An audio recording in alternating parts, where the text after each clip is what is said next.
Սիրելի գյումրեցիներ, շնորհակալ եմ այս քարոզարշավի ընթացքում ձեր ընդունելության համար, շնորհակալ եմ վերաբերմունքի համար։ Երեկ եւ դրանից առաջի օրերը ես ունեցել եմ բավականին մեծ ու հզոր հանդիպումներ ձեզ հետ։ Ես հնարավորինս փորձել եմ ներկայացնել իմ նախընտրական ծրագիրը, որի հավանությանն եմ արժանացել։ Ուրեմն երեք ես մի փոքր բացահայտում եմ արել իշխանությունների քայլերից, որի արդյունքը եղավ այսօրվա ձերբակալումները Գյումրի քաղաքում, որն էր այդ բացահայտումը։ Իշխանությունները այս օրերի ընթացքում իրար հերթ չտալով փորձում էին մեղադրել թեկնածուներին ու հակաքարոզչություն անելով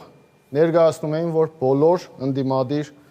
7 թեկնածուները ձայները հավաքում են, որպեսզի տան մեկ թեկնածուին, Վարդան Ղուկասյանին։ Երեք ես բացահայտել եմ այդ ամեն ինչը, որ սա միայն ձեռնտու է իշխանությանը, քանի որ տվյալ թեկնածուն լուրջ խոցելի թեկնածու է, դրանով պայմանավորված, իշխանությունը մարդկանց ուշադրությունը շեղում է, որպեսզի մարդիկ հիասթափվեն, ընտրության չգնան։ Իմ խոսելուց հետո այսօր իշխանությունը հակառակ քայլը փորձեց անել, շինծու էժան միջոցներով փորձեցին այսօր էլ ինձ խփել։ Շնորհակալություն, պարոն Գրիգորյան։ Սիրելի գյումրեցիներ, գնացեք ընտրությունների, չհիասթափվեք,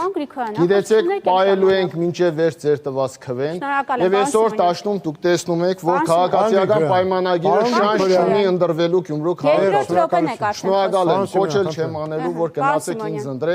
ընտրեք ում հարմար է, բացի քաղաքացիական պայմանագիր կուսակցությունից։ Էդ այն կողմ ցույց տվեք, ոչ թե այս կողմ։ Պարոն Սիմոնյան, խնդրեմ։